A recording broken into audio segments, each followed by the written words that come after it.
For 1 week each summer since 1922, the peaceful countryside surrounding the French city of Le Mans becomes the road racing capital of the world. Drivers, cars, and racing teams come here from nearly every continent to compete in the oldest and greatest endurance motor race of them all, the 24 Hours of Le Mans, the ultimate test of car and driver.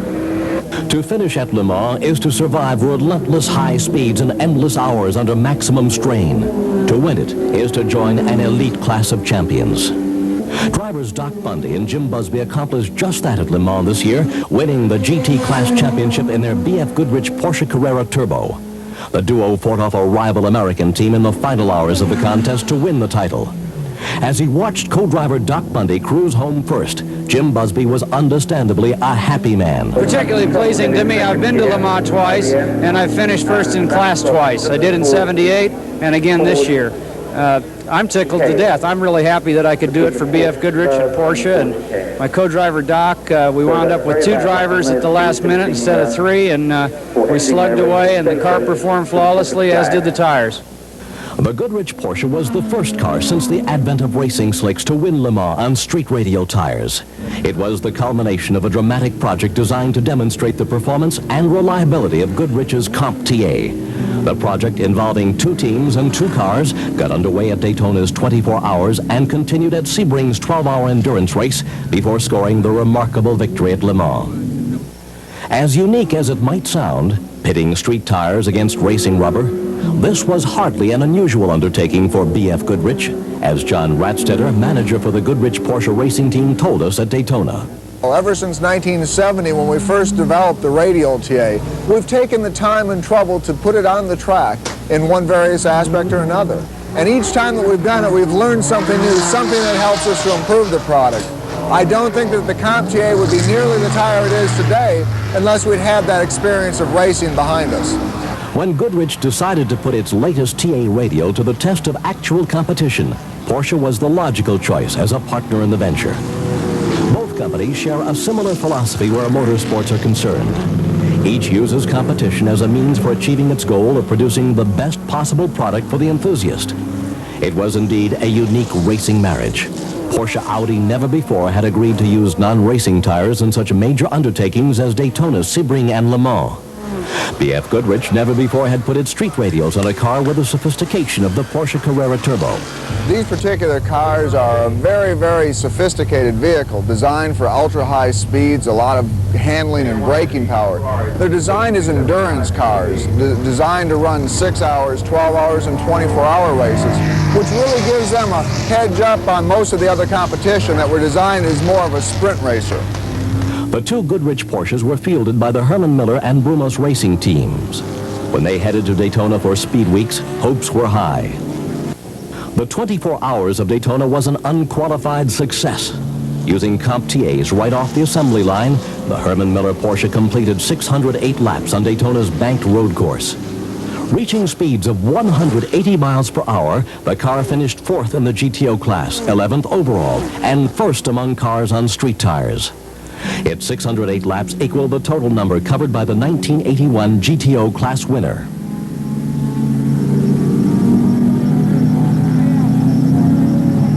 Despite an hour-and-a-half pit stop to change transmissions, the Brumos-prepared Porsche finished 8th in GTO class and 19th overall to give Goodrich a 1-2 finish in the unofficial street tire class. The 12 Hours at Sebring presented the Goodrich Porsches with another major test. Because the racetrack is fashioned out of old concrete airport runways, the surface is one of the most abrasive in all of road racing. It has not been resurfaced in decades of sitting under a broiling central Florida sun, not to mention 30 years of racing. In the early going, the Herman Miller car fell victim to the rugged road conditions and retired with a bent drive shaft. The Brumos Porsche fared better. So far, John, everything's been going good. I'd say probably better than what we expected. You know, we talked about this briefly at Daytona. This tire is quite amazing and what you can do with it. And as you see here now today and yesterday, it's been extremely hot. It has to be in the 90s. It's a real oven out there. And the tire's been holding up. We have had no tire problems whatsoever. It's extremely tough on the car, and because of the heat now, it's tough on us. This is the place that you love to come to until you get here, and then you hate it because it's very bumpy, it's hard on the cars, it's dusty and really dirty and hot, but it reeks with tradition. And so we all love coming here and racing. Despite their strong showing throughout the race, at the 10th hour the transmission succumbed to the rigors of Sebring. When the once around-the-clock test ended, the Porsche of Bundy, Busby, and Bolin limped home 9th in the GTO class. The 24 hours of Le Mans loom next on the schedule. It will be the 50th running of the world's most famous race. The 8.5-mile Le Mans road course posed a unique challenge for the Goodrich team. Staged over the municipal roads of several French villages, Le Mans has high-speed turns and extremely long, fast straights. The Le Mans course is a very unusual course. It has the longest straightaway in the world, over 3 miles long, where the cars will reach and maintain their top speed of over 180 miles an hour for a better part of a minute. Following that, they go over a crest on the road, hit the brakes, and slow down for a 35-mile-an-hour corner, leading them onto another straightaway. There are no other tracks in the world that have this type of conditions. Nor are there any other tracks in the world as rich in tradition or as well populated during race week. People are everywhere and from everywhere.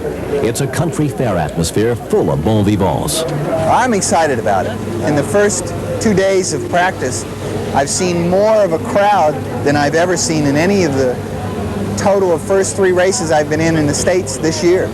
Le Mans in this country is similar to our Indy 500. It's the major road race of Europe and has a lot of international flavor. Not just Europeans, but more and more Americans coming over and people from all over. We have people from Japan here, we have South Americans here, and I think that truly international flavor what gives it its ambiance. Before the race, Doc Bundy took us for a tour of the Mulsanne Straight. As you're going down this long straightaway, we have a couple undulations, changes in the road surface. But as we go down, we see restaurants and people, and it's all woods besides the track.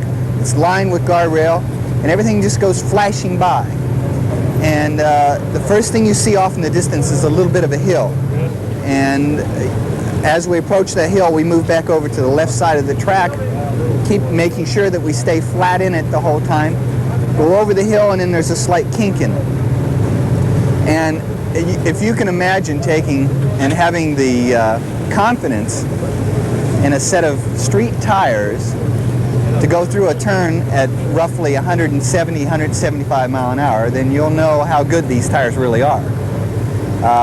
Like I say, it's flat out through that turn, and then we come on down and you see a second little hill. And as we go over that hill, then we come into the end of the straightaway and braking for the Mulsanne corner. It's quite an experience. With more than 30 exotic Group C cars on the grid, the 1982 running of Le Mans boasted one of the strongest fields in recent memory. The throngs of fans and the competitive new cars kept the atmosphere around the track at a fever pitch all week long. Race day weather was bright and clear. When the green flag fell at the traditional 4 o'clock start, both Goodrich Porsches were near the rear of the field of 55 cars, but each advanced inexorably.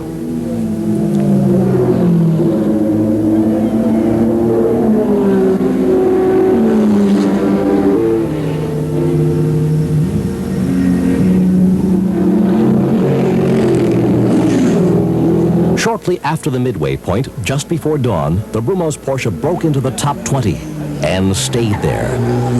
The Herman Miller Porsche, driven by Miller, Schurte, and Bedard, was all the way up to 24th position when it fell out with mechanical problems. The battle was now in the hands of Busby and Bundy. The two Americans had taken the first place position in the GT category during the 11th hour. But tension built as the final hours wound down to the 4 o'clock finish. With fifth gear gone, the Goodrich Porsche fought to maintain its GT class lead over the Gene Felton Billy Hagan Camaro.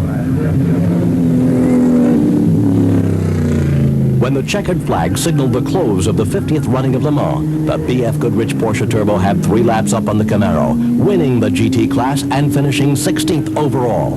This is much more than just a exciting fact, but it's also something it's a sense of accomplishment. The teams, they work together throughout the entire race, a solid 24 hours, non-stop, very little sleep, and when it comes down to the final minutes, they're ready to celebrate. BFGoodrich Street Radial has really proved itself today. I mean, it's incredible to me. I mean, I've been a believer in this tire since the program started, but I've never seen anything quite like it. All the tires we're going to finish with 4 original tires on the car, including the spare. We changed 1 tire as a precautionary measure. We really didn't need to. We did it just as a safety thought. As it turned out, we don't need it. So we really could have finished with all the original tires on the car. 24 hours at speed at Le Mans.